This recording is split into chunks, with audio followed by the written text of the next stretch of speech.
by Jessica and Bioflor ni Joseph.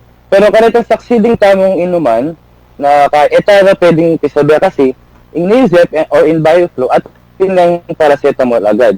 So in katawan tama po, kung 3 times a day tayo pong inuman yan, in katawan tama po, agyo na po pong i-take is 2 grams of paracetamol. Kasi po, may overdose tayo po karing i-aus na po karing paracetamol toxicity. Makaroon sa pingateta mo kanta. So, ito po yung most common na malita pong ligawan and kaya buti ka naman po kukorek ko po rin tapos sa bedala. Sir, munta na ako man kareng mas personal na question na, is this our first choice to choose the career na maging pharmacist mo? Alima, ang bulik bisa ako pong maging veterinarian.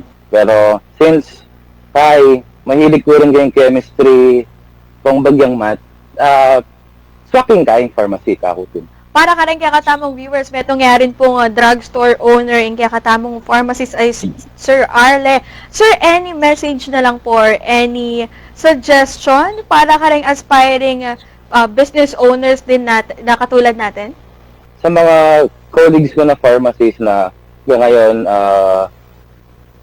yung nangangarap ditang mangarap pang may kabutika, datang mo rin, pwede da kayong sopan, ni kaming Kuya Jan, yung may kabandi kayong butika plus, and Yaku, or other colleagues mo, ating madakay kaya tang mangarap may kabutika, and masanting, siyempre, ikatamang pharmacist, talagang pangarap tayong may kabutika, siyempre, ikatang boss, ikatang pharmacist.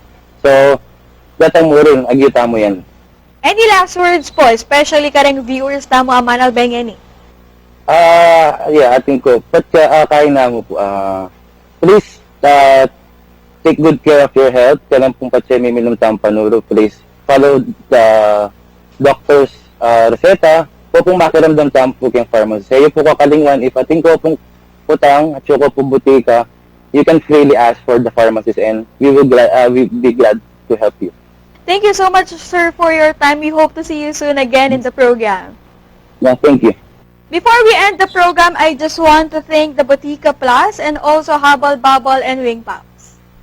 Panibayong kapabaluan, panibayong impormasyon ng kaya katamong abalo, ngeningal do, kabalen, etamo kakalingwan, prioridad in kabulasan.